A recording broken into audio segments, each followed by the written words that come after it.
All right, folks. Well, let's get into Lab 4 a little bit. So the idea is this time around in both Lab 4 and Lab 5, we're going to be trying to apply some of the regular expression and context-free grammar ideas that we've been working with in the lectures.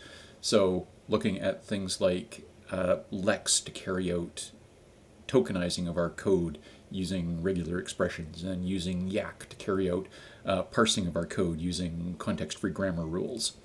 So this is kind of where we want to go. There's a fair bit to take in with lex and yacc. So lab 4 is pretty straightforward, and then we'll get into some, I guess, gorier details in lab 5. So the way it's going to work is I'm going to provide you with a bunch of code, a bunch of lex and yacc code that recognizes language described using a particular context-free grammar with a bunch of regular expressions to describe the tokens. So you'll be given a working set of lex and yacc code, but you're going to be expanding on it a fair bit. So in the Lab 4 repository, when you grab it, you'll find that there's a lex file, a yacc file, a make file, a testing script, and a test directory with a bunch of contents in it. And the idea is the lex and yacc code together with the make file will allow you to create essentially a grammar checker for the language that we're working with. So if you, let's actually take a look at what that's going to look like here. So when you fire up your repository, you'll see you've got your lab4.lex, lab4.yacc, and a make file that compiles the two of them together and creates a lab4 executable. So hopefully I haven't broken anything at the moment. Okay, so it's gone through, and the lab4 executable is the one that we're interested in. So this can go through and test the validity of code written in this language that we're making up. So in the tests directory, there's a bunch of just sample chunks of code written in this language, and we can test using our lab4 executable if these files actually contain valid content or not. So it's just use our lab4 executable from whatever file you want to test, and it should just say it, compilation complete if there were no errors detected, and at the moment it should yell and scream if it finds a file that's got error content in it, incorrect grammar in it. So right now it just says that there's a syntax error. That's fine. That's all we're looking for, is to have it say, there's a syntax error if there's a problem, and say just compilation complete otherwise. So that's the way it actually functions. What we want to do is to take a look at the language that's currently implemented and the changes we want to make to it, and what that looks like in our .lex and our .yacc file. So there's the plan. So what I would recommend doing first off is to, if you haven't already, go to the lecture notes, go through the material on lex, and go through the material on yacc. Again, we're just going to be using kind of a tiny subset of it for Lab 4 and some more of it for Lab 5. We won't be using the whole thing anyways, but make sure you get a feel for the basics of them before you dive in. And there are a bunch of kind of just old code examples in there as well that you can have a look at. So just a whole slew of different combinations of lex and yacc files that recognize different languages of different levels of complexity, and they do different things with them. So you can have a play with the material that's on the slides and the material that's in those old web notes. So do make sure you're comfortable with that before you try too much on the lab itself. So the idea is, right now, what the grammar accepts as a language, so a valid program has this form. It starts with the keyword dataset, and then just has a whole bunch of integers separated by commas and ending with a period. So any file that contains something that looks like that with any number of integers in there separated by commas, etc., it'll say is totally valid. It's very comfortable with white space, so you can have lots of extra white space or almost no white space. And as long as you've got the correct structure here, where the digit or the integers consist of one or more digits, so 0 to 9s. So again, any amount of white space in between, but that's the language that it's currently set up to accept. So we're going to make a more complicated language, so you're going to be making more complicated test sets, and of course you're going to be revising the grammars that are the regular expressions in the .lex file and the grammar rules in the .yacc file is essentially where we're going here. So again, you're going to revise the .lex to handle the new token rules, right, the new regular expressions. We're going to modify the .yacc to handle the new context-free grammar rules, making sure that they both compile cleanly when you use the make file to build it, and then add some new test cases in the tests directory, right, that the existing tests won't necessarily be valid anymore. And you can use that tests.sh if we have a quick boo at that. What the tests.sh does is just run all of the test cases in the tests directory. So it just goes through and runs all of them. So you can modify that as much as you like just to have a play with it.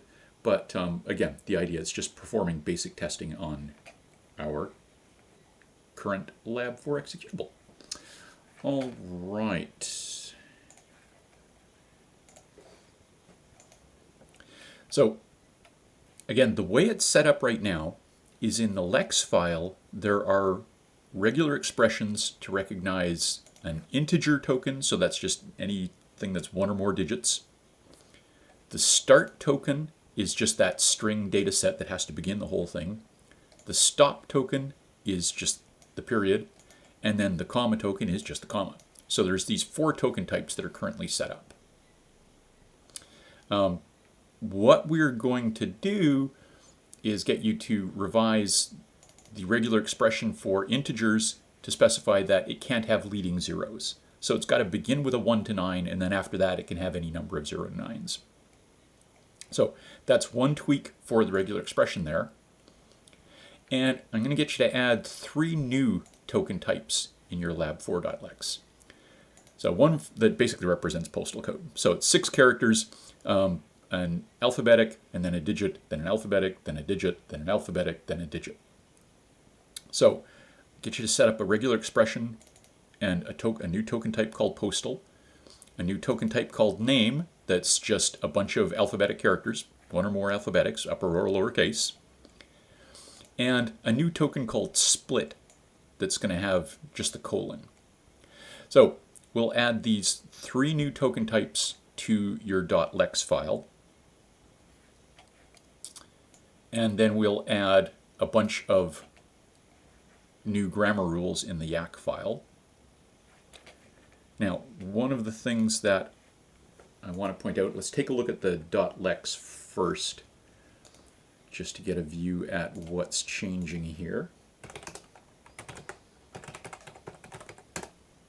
So if we take a look in the lab4.lex, the preamble is pretty much just all going to stay the same, a bunch of C setup.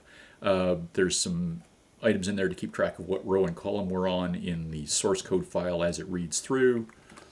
So we've got a rule for integers. And again, you're going to change that regular expression so it can no longer begin with any digit. It has to begin with a 1 to 9 and then any number of 0 or more digits. Again, we've got rules for comma, stop, and start. You're going to be adding rules for a postal code, or for postal, for name, and for split. So we'll be creating 3 new regular expressions, or 3 new expressions in here. I think most of the rest of this will stay the same. I don't think any of the supporting code needs to change. None of the other error handling needs to change. We're just adding those few new token types. So that's pretty much all that's changing in the lex file. In the yacc file, one of the things that you have to do, again, it's got a preamble at the front that's not going to change much. One of the things you'll notice in the yacc file is that for every token type you're using, you have to declare it in this token list. So the postal name and split that you added to your lex file, you're also going to add on this line. And then we'll go through and talk about the new grammar rules that we're going to introduce. And again, I don't think any of the supporting material at the bottom of the yacc file is going to need to change, but you are going to be kind of updating and expanding on the set of grammar rules for the language that we're going to recognize. So this is the, other than adding items to our token and types, this is the part that's going to change for our yacc file.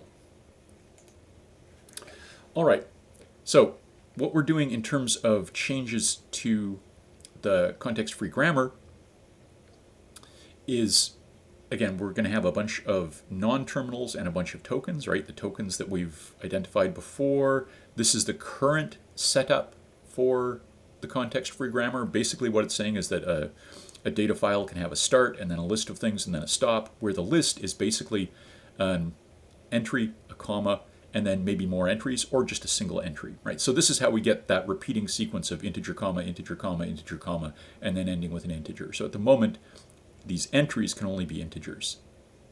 So what you're doing for your changes to the grammar is to change this entry rule. So this is going to become more complex.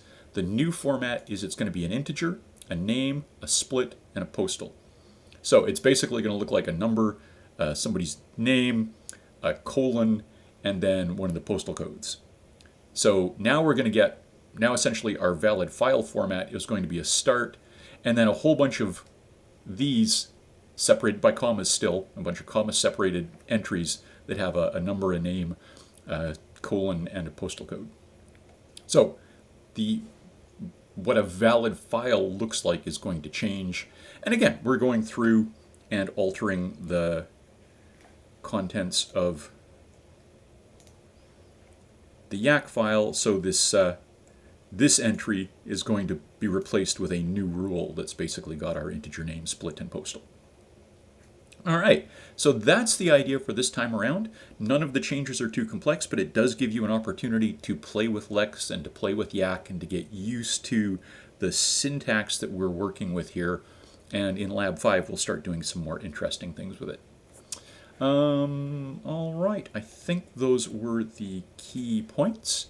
Obviously, you're going to have to come up with some new test sets, right? Our new sample data files are, again, going to start with data set, end with a period, and then have either a single entry, right? Number, name, colon, postal code, or a bunch of them separated by commas. And again, white space is pretty much irrelevant in this.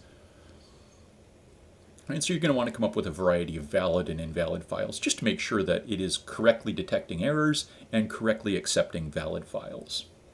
All right, we'll leave it there.